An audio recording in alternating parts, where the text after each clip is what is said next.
যুবকও আছে, বৃদ্ধ আছে। বলেন কোনদিন সুস্থ হয়ে 2 রাকাত নামাজ পড়া এই কথা বলছি যে মালিক তুই আমাকে সুস্থ করে দিছিস?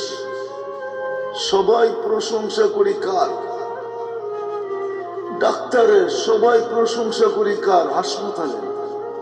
এই জন্য কোরআন বলে ইদা মাসাহুল খায়রু মানুয়া, মানুষই একমাত্র স্বভাব রাখে। এই স্বভাব সৃষ্টির ভিতরে কারো নাই।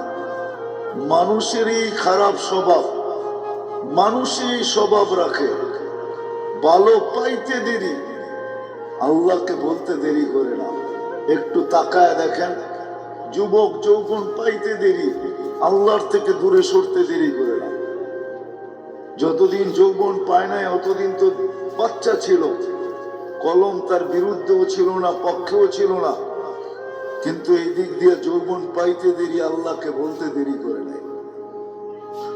ভাবেন, টাকা আলা টাকা পাইতে দেরি, আল্লাহকে বলতে দেরি করে নাই।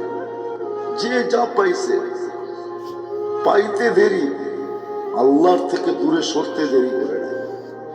ওয়াইদা মাসাহুল খায়রু মানুয়া, খায়ের পাইতে দেরি, আল্লাহ বলতে দেরি করে না। মানুষের এই স্বভাব।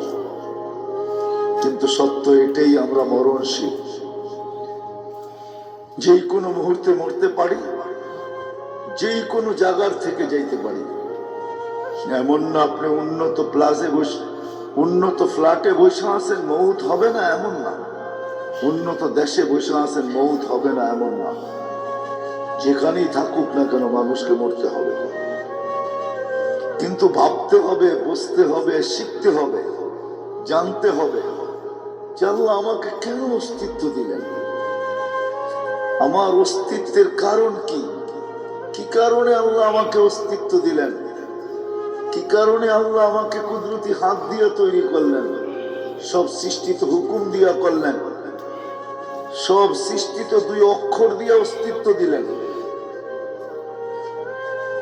আজকে তো মানুষ নামাজ পড়তে আসে না, এই জন্য আমার মনে হয় সে ভাবে যে মানুষকে আল্লাহ নামাজের জন্য ডাকতেছে, এই জন্য সে আসে না। আসলে মানুষকে আল্লাহ নামাজের জন্য ডাকে না, নামাজ তো একটা বাহানা মাত্র।